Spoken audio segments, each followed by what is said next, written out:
Well, good evening, friends. Mark Holmes here, and as always, I want to thank you all for watching, commenting, subscribing, and being part of the Joe Boo Sports Report. Without you guys, as well as you ladies, you know that this literally does not work. Man, we've had some thunderstorms that have come through. In fact, we had a tornado warning.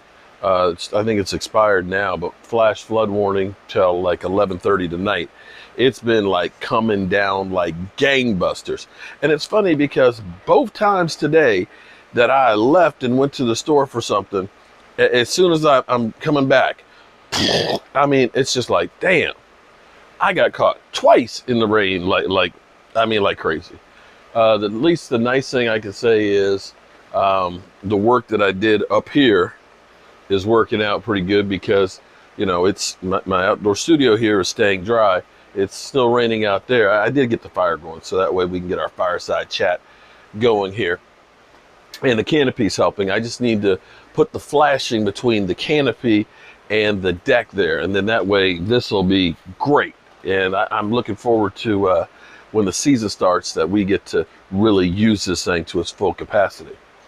So, knock on wood, I said, when the Dallas Cowboys finished OTAs and minicamp, I said, this is hold your breath time, literally, because this is the time where players end up getting in trouble. School's out for summer, okay? We ain't got to get up early in the morning. We ain't got to do anything. We got 5 weeks until training camp. And once training camp starts, you're like in the military. It's literally for 18 weeks. It's going to be the same thing when the season starts. Play on Sunday roughly. Monday is, team meetings and treatment. Tuesday's your 1 day off. Wednesday, you're back on the practice field. Thursday and Friday, excuse me, you're on the practice field. Saturday, walk through and or travel. Sunday, play, and, rinse, repeat. This is the life of a football season. And even at the end of a season, you're not really, you're getting your ankles operated on, you're getting your body taken care of, and you've just gone through this war. And literally, that time is not a great time to be able to do stuff because your body has just been destroyed. Right now, you are in the best shape that you have been probably since this time the year before. And ain't nobody watching. We ain't got to go to facilities. We've already had that pass the Dutchie from the left hand, those testings done in April. And this is where things happen. And there's the headlines out there. We heard about Seattle Seahawks had a rookie free agent signing, wide receiver, that they cut yesterday. And we found out why, because apparently, he got arrested for a felony murder back in 2018 when he was a redshirt freshman. That's not the kind of news you want to get. That's hold your breath. But at least for Seattle, he just got there. There's no real ties to him or anything. Of course, they try and stick stuff to us and see if it'll stick. Vernette or Versell, it starts with a V, Bryant. A guy who had a cup of coffee here in Dallas and went to the Carolina Panthers. He's being suspended for, substance abuse for 2 games. And it's funny because I don't know that did he play? Did he play actually for the Cowboys? I'm not sure if he actually got on the field or not. He was on the team. But of course the headlines are, former Dallas Cowboy wide receiver suspended. Grab the headlines, grab your eyes. And when I first saw that, I was like, oh, because you saw Bryant. Oh, okay. Yeah, he's not a Cowboy. You got that going on. You had Dan Snyder hire his wife as CEO, co-CEO. And now we understand why, because the NFL fined him $10 million. Now, this is what's kind of crazy. So the workplace environment, they fined $10 million. Did they get $1 million for Spygate or the inflated balls? I think that may be one of the biggest fines in the NFL history. I don't think that there's been anybody else that's gotten a fine that's that big. That's got to be a record. So congratulations, Washington. You broke the bank on fines. And so now you knew it had to happen. The Dallas Cowboys, those bad guys, those guys who are lawless, those guys who should be banned. You know, last year, remember, Dak Prescott and Zeke Elliott, they should be fined for not socially distancing. They're working out. Well, here it is again. 3 teams got busted for practice. Not a game fine. We talking about practice. Practice. So I started thinking about it, investigating more and more. Jacksonville got the biggest fine. They got $200,000 and $100,000 for their coach because they were doing 11 on 11 full contact with no pads. College coach, he's looking at it from the college perspective, where I own your ass. You ain't getting paid other than that scholarship, which really isn't a 4-year scholarship because I can take it away at any point. And if you don't do what I tell you to do, when I tell you to do it, and how I tell you to do it, your ass is gone. That authority isn't quite the same in the NFL. You're now dealing with millionaires. But be that as it may, the players didn't seem to mind because I don't think the players ratted them out. I think this is the NFL doing their due diligence of what's going on, and they fined them. They also got the San Francisco 49ers. San Francisco got $100,000 for the team, and Shanahan got $50,000. And then here we come with the Dallas Cowboys. The Dallas Cowboys finally in the news for doing something against the NFL. Well, they get a $100,000 fine for OTAs and minicamp, and Mike McCarthy gets $50,000. What is the transgression? We don't have an exacting violation.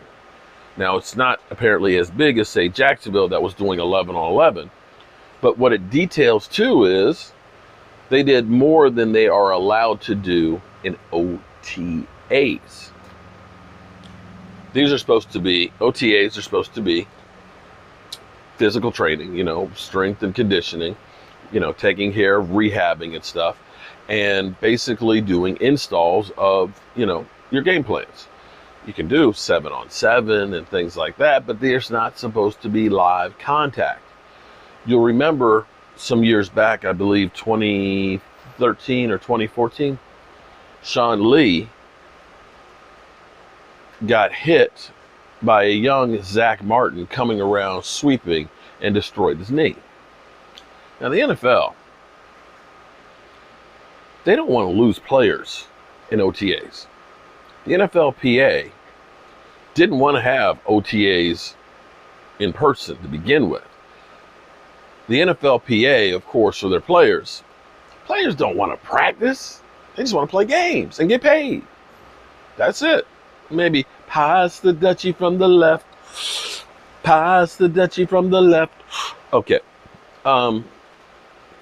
So the NFL, their big concern is how much freaking money can we make? Bottom line. That's all we care about. That's why we got 17 games. We want more money. So the NFLPA says, okay, we want you to make more money because we make more money. We also want to keep the players happy, so the less practicing and risks they take, the better. That way they can get better contracts. For me, I love this kind of headline. You mean to tell me that since the season ended, the only headlines we have is the Dallas Cowboys paid Dak Prescott? Whether or not Zeke Elliott is the same guy? And the Cowboys' only thing is they practiced too hard?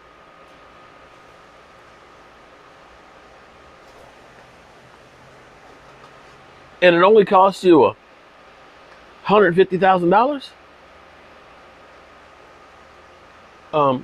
Jerry. Jerry. Come here. Come here, Jerry.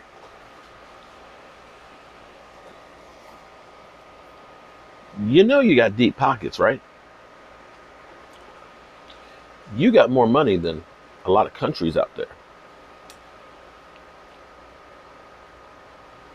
You probably had $150,000 rolling around in the car when you were going to 7-Eleven to get some wine.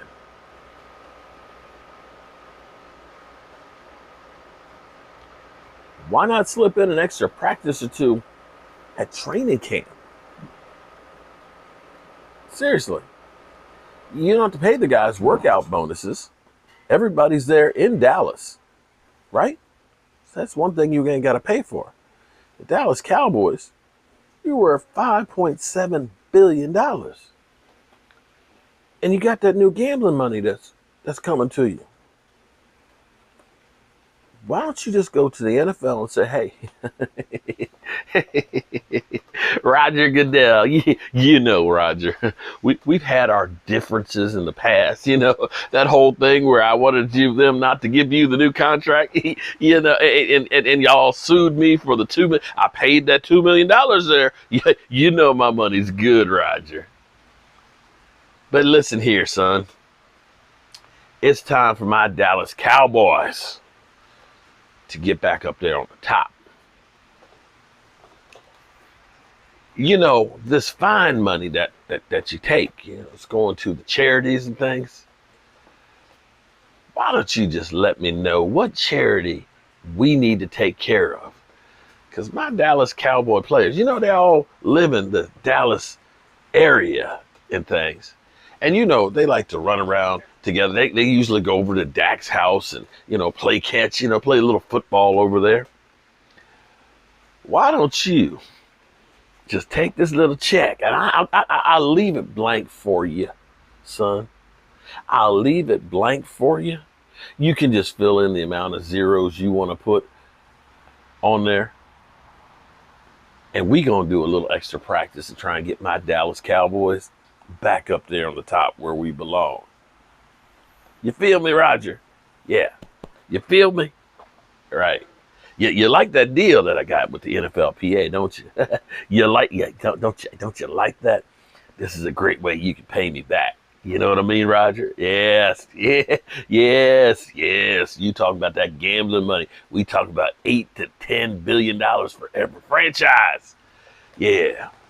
So why don't you take this check and we gonna go handle some business here in Texas. Seriously, why not? You think seriously? That's it? That's the worst thing that the Dallas Cowboys have done all offseason is practice? Practice? Now, I'm gonna say my final notes here, it's getting late. It's getting late while you're still here, girl. Have you made up your mind? Do you want to make love tonight? Oh, I'm sorry. I was the hot man in special teams. It's just kind of like the record skips and it just flashbacks. And one other thing here that really actually makes me ecstatic is the fact that the Dallas Cowboys, before OTAs and voluntary workouts, when the NFLPA was going to the players and saying, we don't want you guys to have in-person OTAs. We want you guys to stay healthy because, without us having them last year, we had less missed games. Unless you were the Dallas Cowboys. I think we missed enough for several teams. But we had more players working out at the Star. More players, and I think it was 26, before OTAs. The most in the NFL. So if the Cowboys had, here it comes. If the Cowboys had that kind of participation before OTAs, and I believe they had 100% participation and OTAs. We only had Amari Cooper not practicing. The Dallas Cowboys should be well ahead of a lot of teams. You know, I know Aaron Rodgers is the bad man, but you think that he has done no offseason work with the team? None. Zero. Zilch. Nada. You got to believe that the Cowboys actually have an advantage on a lot of teams that didn't have those OTAs. And there's a lot of teams that did not have in-person OTAs. They did the minicamp. But having those extra days of working and being in the facilities with, you know, Dan Quinn and Mike McCarthy, and seeing Dak Prescott, what he's been doing to get back out on the field, man, you got to feel good about the Dallas Cowboys. And apparently, I've been doing a lot of videos today because my phone says I got 3% and it's getting dark. And this is round number 3 of the rain coming. But as always, guys, you know how I roll. Let me turn off this light here. I had the front light here so you could see me. Let me go out in the rain here and turn out the lights. Hopefully, God willing, I'll see you tomorrow. Oh, that rain's cold. Damn. Damn. Woo. Good night, fire. Damn. That rain is cold. I'll see you guys in the funny papers.